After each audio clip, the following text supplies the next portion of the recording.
Hello દોસ્તો, સ્વાગત છે તમારું ફરી એકવાર અલ્નુર કિચનમાં। આજે આપણે બનાવીશું રીંગણાની કટકીનું શાક, જે ખૂબ જ ટેસ્ટી અને લાજવાબ લાગતું હોય છે। તો ચાલો જઈએ રેસીપીની ઓર। તો મેં આ રીતે રીંગણાની ઝીણી સાઈઝની કટકી કરી લીધી છે।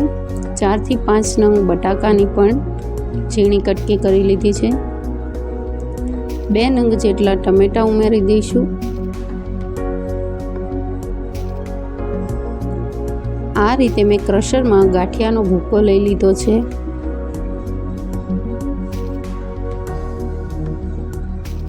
ત્યાર પછી મેં અહીં લસણવાળું લાલ મરચું પાવડર, સ્વાદ અનુસાર નમક, 1 ચમચી જેટલી હળદર, 2 ચમચી જેટલું ધાણા જીરું પાવડર લઈ અને થોડું પાણી ઉમેરી બધા જ મસાલાને પલાળીને તૈયાર કરી લીધું છે।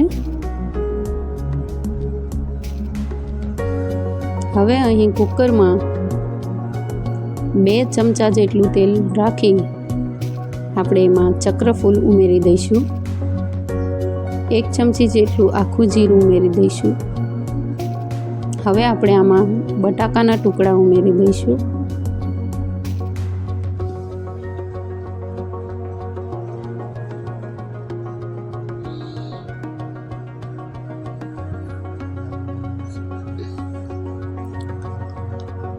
બટાકાના ટુકડા 3 થી 4 મિનિટ સુધી સાંતળી લઈશું। ત્યાર પછી આપણે એમાં ટમેટાં ઉમેરી અને બરાબર મિક્સ કરીને બંનેને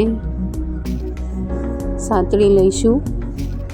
રીંગણાની ટુકડી બટાકા સાંતળાઈ જાય ત્યાર પછી જ ઉમેરવાની છે, જેથી શાક બનીને રેડી થાય તો એ વધારે ન પાકી જાય।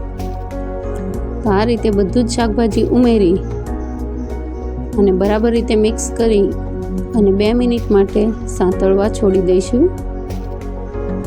હવે એમાં આપણે તૈયાર કરેલો મસાલો ઉમેરી દઈશું।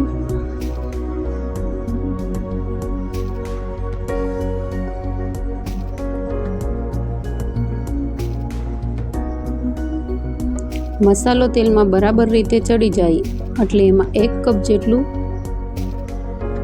ગાંઠિયાનો ભૂકો ઉમેરી દઈશું।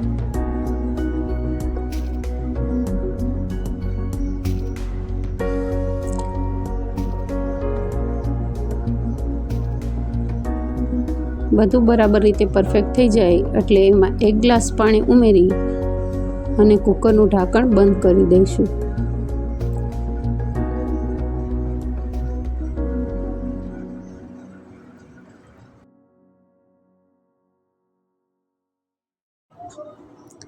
ત્રણ થી 4 વિસલ લગાવી અને હવે આપણે ચેક કરી લઈશું કે શાક રેડી છે કે નહીં। તો એકદમ પરફેક્ટ રીતે રેડી છે રીંગણા બટેટાનું કટકીનું શાક, જેને રીંગણાની કટકીનું શાક પણ કહી શકાય। તો આ રીતે તમે એકવાર જરૂરથી ટ્રાય કરજો। જો તમને મારા વિડીયો જોવા પસંદ આવતા હોય તો મારા વિડીયોને લાઈક કરજો, શેર કરજો, મારી ચેનલને સબસ્ક્રાઈબ કરવાનું ભૂલતા નહીં। જો તમને રેસીપી પસંદ આવી હોય તો તમારા ગ્રુપ સાથે પણ શેર કરજો અને આવી અવનવી રેસીપી જોવા માટે મારી ચેનલને જઈને ચેક કરો।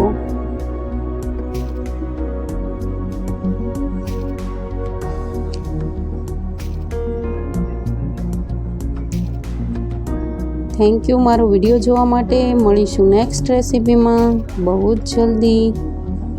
તો સપોર્ટ કરજો અને ચેનલ સબસ્ક્રાઈબ કરવાનું ભૂલતા નહીં। સાઈડમાં રહેલું બેલ આઇકન જરૂરથી પ્રેસ કરજો, જેથી મારી નવી રેસીપીની આવતાની સાથે તરત જ તમને ખ્યાલ આવે। Thank you for all friend.